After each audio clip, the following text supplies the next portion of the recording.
want everybody to close your eyes. Don't worry, your wallets are safe. I'm still up here on this stage. I just want you to close your eyes for a second and think about a color.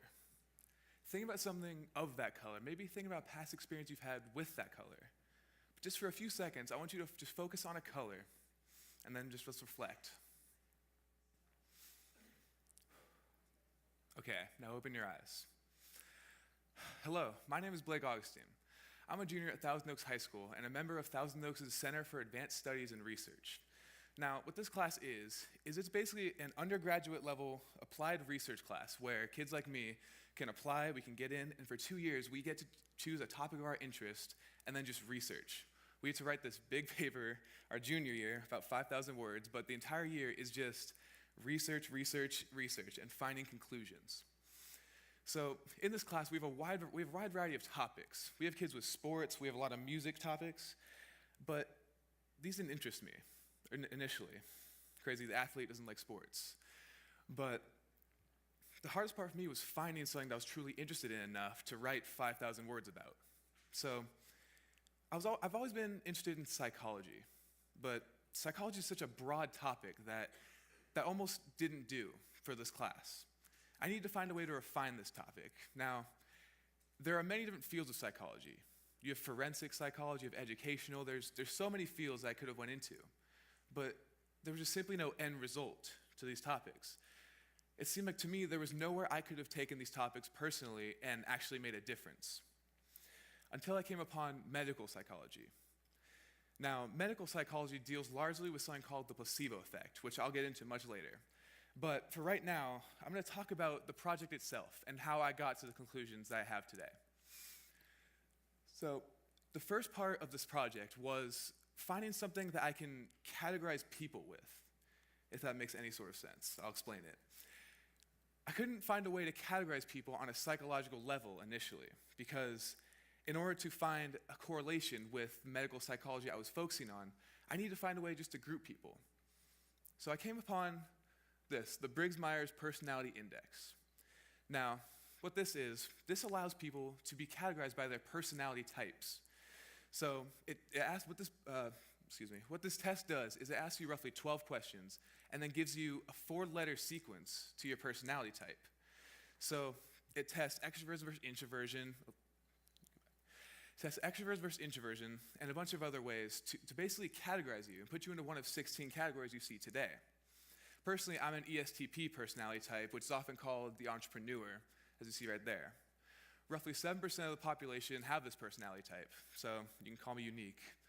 But now that I had this sort of way to categorize people, I need another way to really dive into the idea of psychology. So out of nowhere, the idea of color came about. So with this idea of color, I needed to find a way to correlate it back to the personality type you see now. So during this research, I had to give out a survey to roughly 310 high school students, give or take, and what this tested was their personality type along with the idea of their favorite color. So for this specific survey, what I decided to go with was the first letter in the sequence. For me, it's the E, but it could also be an I.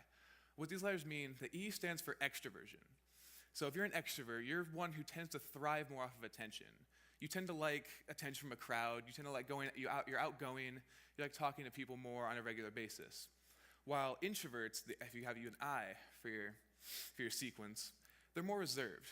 They're more shy, they're more private, not always, but they just don't thrive off the attention that extroverts do. So given the survey, like I said, it would ask their personality type in a disguised way, and then just straight up their favorite color. And this is what I found for the extroverts. As you can clearly see, light blue was a dominant color preference for this group. Now, I don't know why, but only 1.5% of them preferred light green. You see that tiny sliver on the left. That will be significant for the introverts that we see right now. Introverts preferred light green to a 48% margin to light blue, which is insanely different. Introverts preferred light blue and only 5.5%. So clearly, I had the data now to draw some sort of conclusion that, okay, extroverts prefer the color light blue and introverts prefer light green. So I guess that's interesting, but what now? I talked a little bit about medical psychology at the beginning of this and the placebo effect, so I'm going to explain it now. What the placebo effect is the relationship between the body and the mind in order to achieve wellness through an inert substance. Now in English, that basically means mind over matter, for those of you who aren't familiar. The fact that you can take an inert substance, or medicine, a capsule, a syringe, with no actual medicine in it, but achieve wellness. You actually heal faster from a placebo than you do normal medication if you trust the placebo enough. So this phenomenon in pharmaceuticals is currently outlawed. It's considered unethical to prescribe a placebo. Because there's no actual medicine in it, it's considered sort of taboo to give to a patient. But it just seems like wasted potential. Like the placebo has been proven to cut runtime of illness by 3 days at the minimum. So my ultimate goal with the correlation I found between extroverts and introverts and their color preference was how can I sort of activate this idea of placebo analgesia or the placebo effect and into a way we can use it today in modern pharmaceuticals. So that's when it hit me.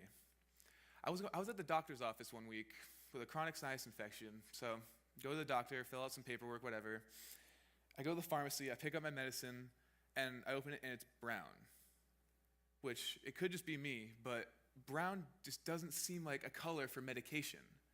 It just doesn't. Like, I think of whites, I think of blues, greens, and reds. Those just seem like more typical color for medicine. So this was during the midst of my research, so obviously I was immediately turned off this medication. I just didn't trust it. Psychologically, the color had more of an impact than the medicine itself. So that's where the placebo effect comes back in. So I came to an ultimate realization in my project. We all go to the doctor's office. We know there's a fat stack of paperwork you fill out. We know it asks some strange questions like, do you keep guns in your house? Like, do you wear a seatbelt in the car? Which, yeah, they're fair questions, but I didn't go into the doctor's office for him to know I have guns in my house or that I wear a seatbelt. I went for a sinus infection. So the deal with this project was that I hypothesized that if we color coordinate the color of medication when you're sick, it can actually enhance this placebo effect that you see right now. So this project, it really shaped how I view people. It's almost as if every time I look at someone now, I'm automatically guessing their personality type just by how I speak to them. And then from there, I'm like, oh, I wonder if their favorite color is light blue or light green. It's just always in the back of my mind. And it was really difficult at first because I had to take these three seemingly unlike things with personality, color, and the placebo effect. Just three totally out there things. I had to come together, sort of think outside the box, and come to a conclusion. Which I guess if my biggest takeaway from today would be, don't ignore things that you think might not be related. Because in some way, everything sort of has a relation. So whether it be color or in personality type or anything you see in your daily life, I hope you can sort of think outside the box and come to your own conclusions today. Thank you.